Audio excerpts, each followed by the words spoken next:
Also fundamental rights.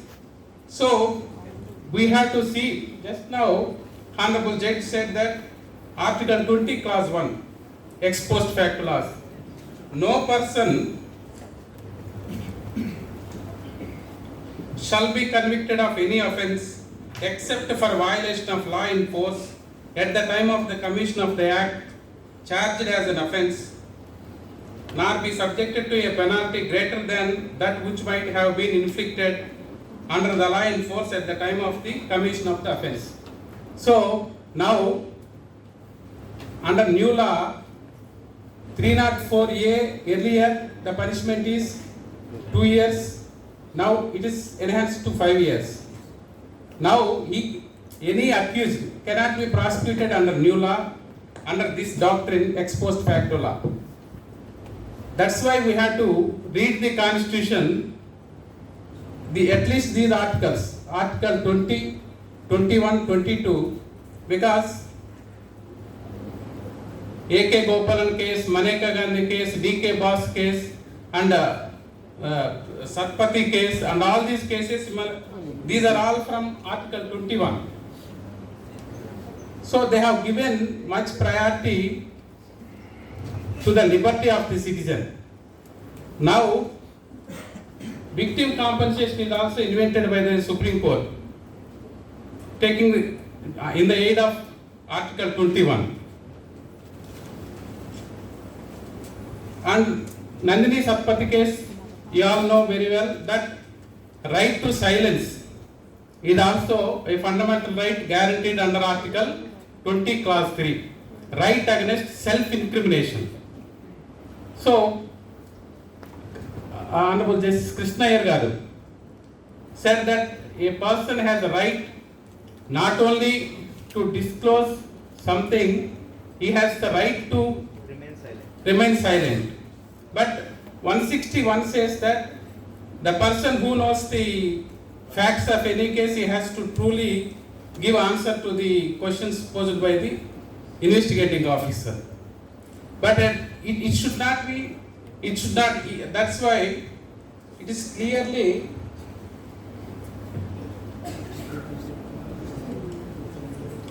in 161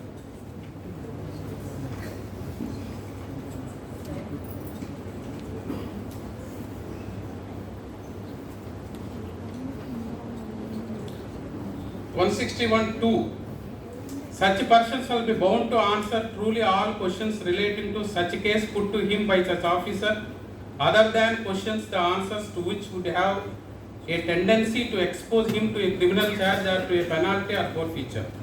Here, which would have a tendency to accept other than the questions, the answers to which would have a tendency to expose him to criminal charge or to a penalty or forfeiture. Here, this 161 is also based on the Article 20 Clause 3. As far as Article 20 Clause 2 is concerned, it is a protection against the double jeopardy. Once a case is tried and once he is acquitted, he cannot be tried again for the same offence. That is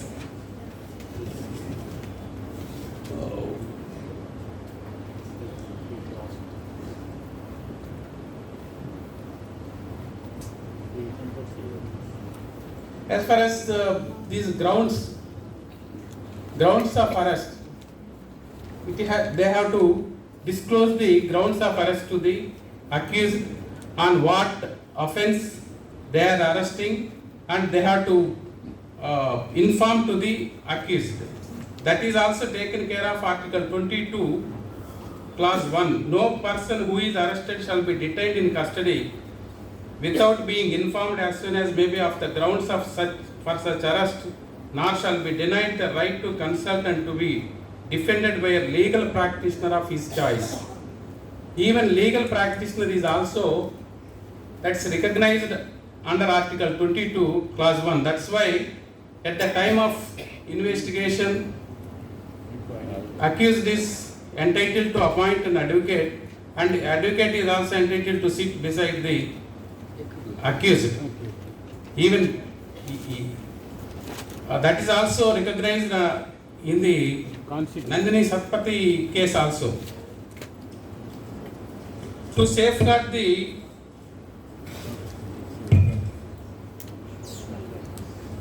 interests of the accused, Honorable Supreme Court passed several guidelines that have to be followed by the police at the time of the arrest. That is the celebrated cases D.K. Basu versus State of West Bengal 1997 1 SEC 416. Repeat it, sir. 1997 1 SEC 416. D.K. Basu is Honorable Judge who wrote a letter to the Supreme Court to treat it as a public interest litigation because there are so many custodial tortures at some places in West Bengal and other parts of India. Then Honorable Supreme Court treated it as plea and passed several directions.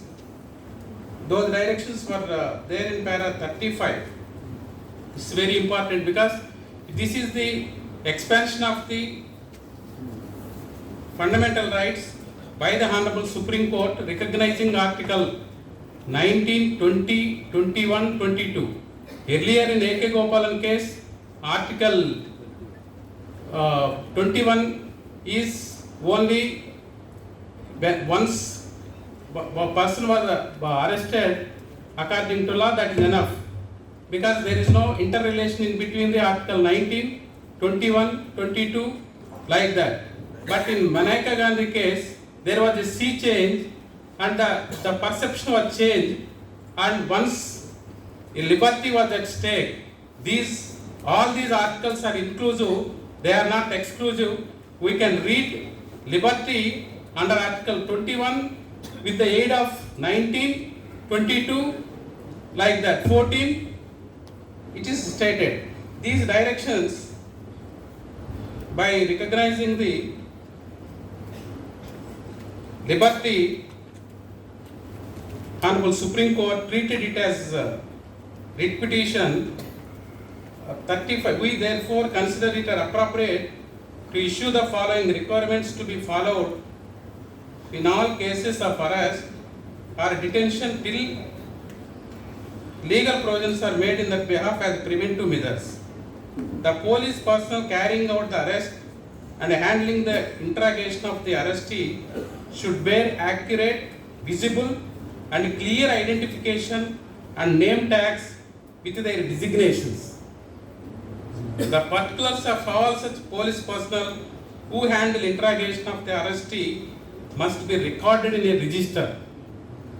That the police officer carrying out arrest of the arrestee shall prepare a memo of arrest at the time of arrest, and such memo shall be attested by at least one witness who may either be a member of the family of the arrestee or a respectable person of the locality.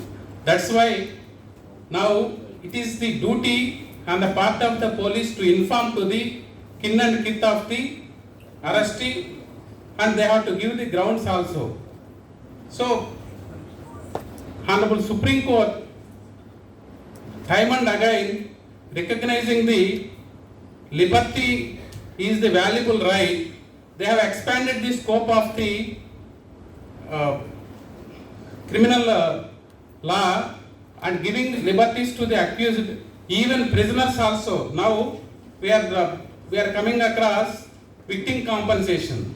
That is also invention of the Supreme Court with the aid of Article 21. And even solitary confinement is also, Supreme Court said that it is an illegal on the touchstone of the Article 21. That's why my humble request to all of you is that while we are, even whether we are practicing at Mafsal Court, Trial Court or High Court, we should be thorough at least these provisions, because and celebrated judgments, that is D.K. Bose, Satpathy, Maneka Gandhi, A.K. Gopalan, at least these cases we should be very, very thorough.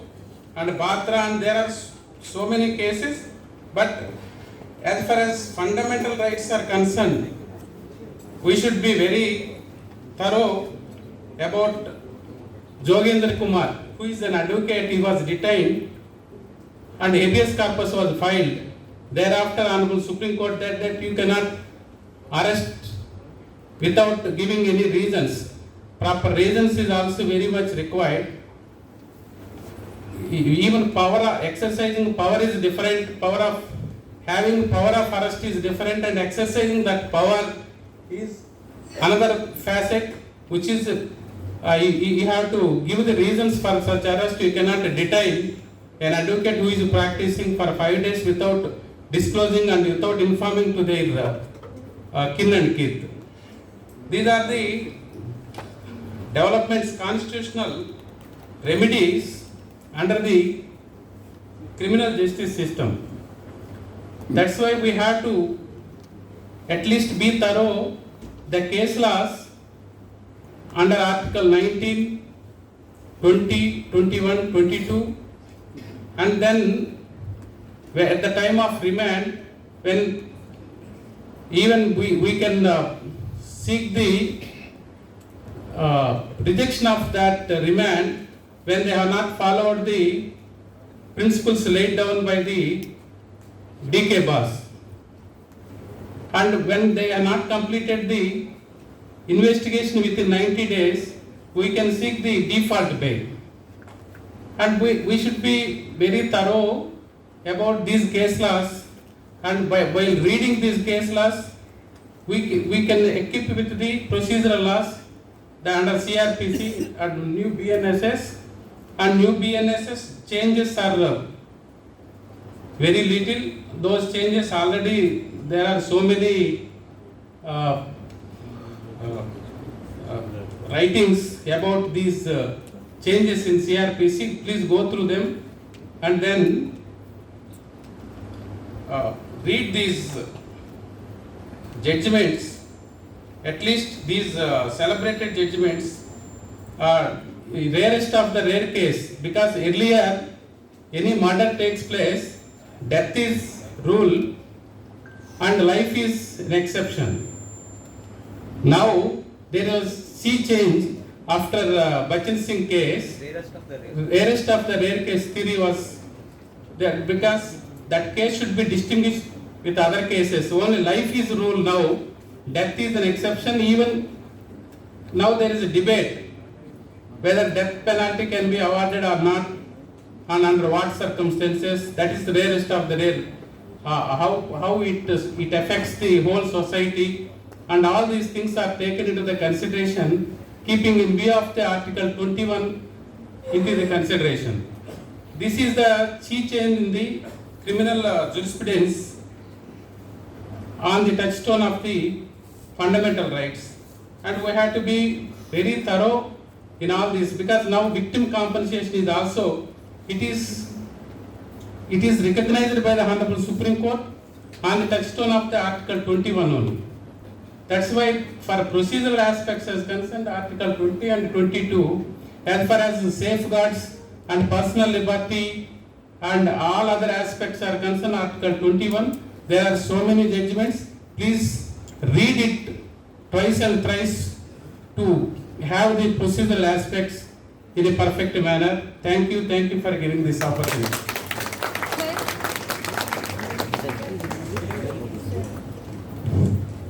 We have the paucity of time. Thanks for the organizers.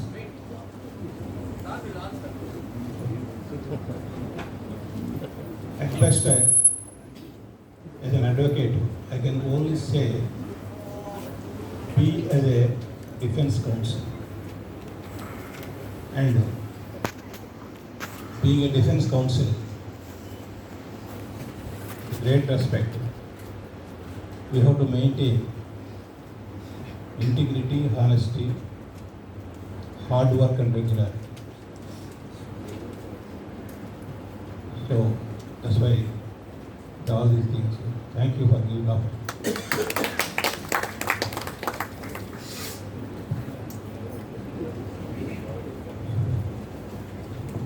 I hope you have taken the consideration of these three persons, the titans of Honorable High Court. Not only Honorable High Court Judge, Harihar Sharma, and the former public prosecutors of our state, the entire state of Andhra Pradesh, Mr. Garu and Bosan Venkateshwar.